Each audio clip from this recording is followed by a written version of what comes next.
Hi there, dear GTA colleagues and friends.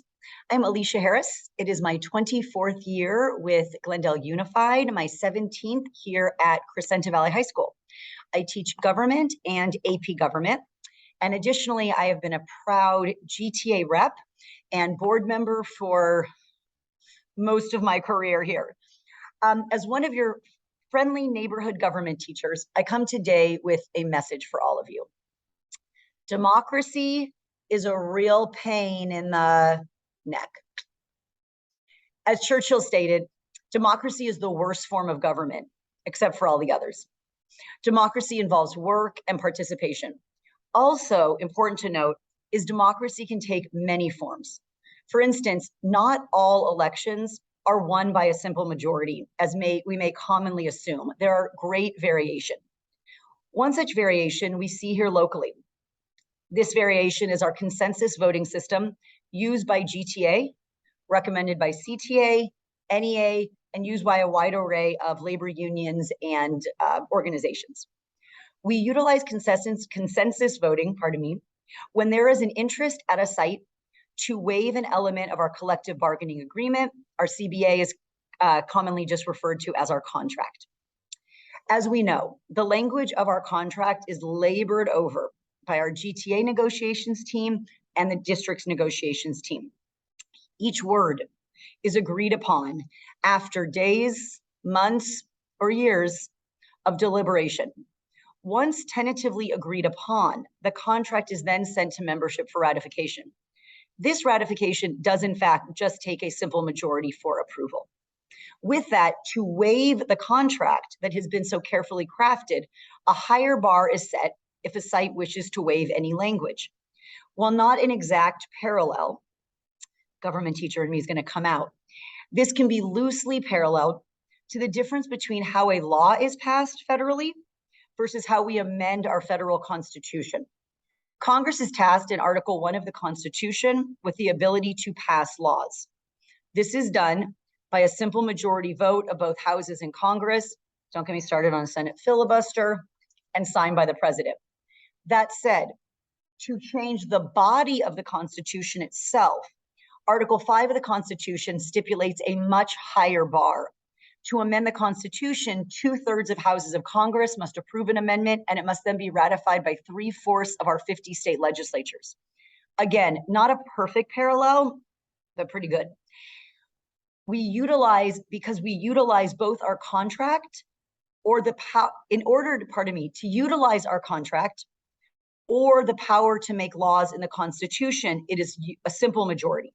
But to modify the agreed upon documents, it is much more difficult to do. To waive the language of our contract, we use consensus voting. As the name suggests, the goal is to get a consensus of members to agree to make a change.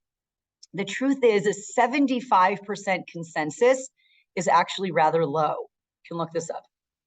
Consensus is typically 90% agreement.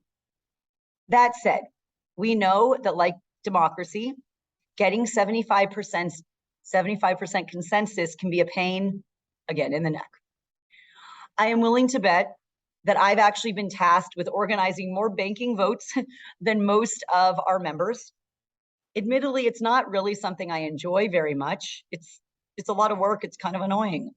However, I really respect it as part of our contract and really appreciate the deep focus on voter enfranchisement. It is really hard and time consuming to get all members to cast a vote and to understand that not voting is a no. Democracy is work, and our reps work really hard to educate our members about the consensus process and ensure that all site members have a vote. I have personally, on occasions, had banking votes that go the way that I want. And of course, I have occasions where it's not. While the latter can be frustrating, especially when it is close. 75% is a reasonable consensus to waive our hard-fought contract. And I really, again, relish the focus on voter enfranchisement. Currently, the district is seeking to change the way we waive our contract. Remember that the current system, like every word in the contract, was agreed upon years ago by the district and GTA negotiations teams. When first devised, our site-based management language was used and intended to empower members to waive the contract in ways they sought valuable.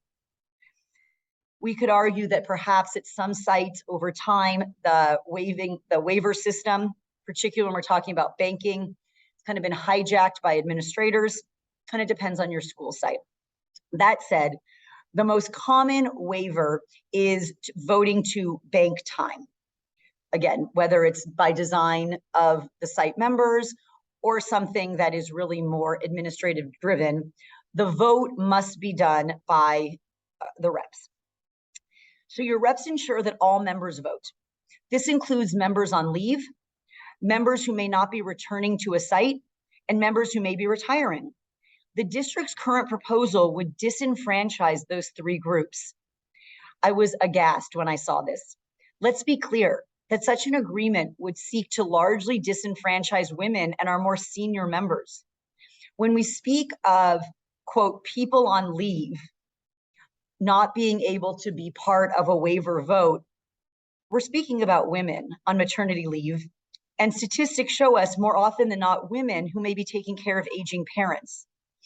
In our nation, in our state, in our city, women do not lose their right to vote for pregnancy or taking care of elderly parents. They should not at our school votes. Secondly, I could plan to move next month to a different state, but if there is an election in the state where I live, I still get to vote. This ought to be true for members who may not return to a given site the year a waiver may take effect. Lastly, I could be 100 years old with a terminal illness and I'd still be allowed to vote. GUSD seeks to disenfranchise members who may be retiring or who plan to retire. Again, we do not do this in our country. GUSD votes should not be any different. It is imperative that we keep our site-based management language as it is, as it honors the contract that is hard fought for. And the way we do consensus voting is an excellent means of creating conversation, deliberation, and a means of encouraging member activism and voter enfranchisement. Thank you all so much for your time and for all you do for our students and for your colleagues. Thank you.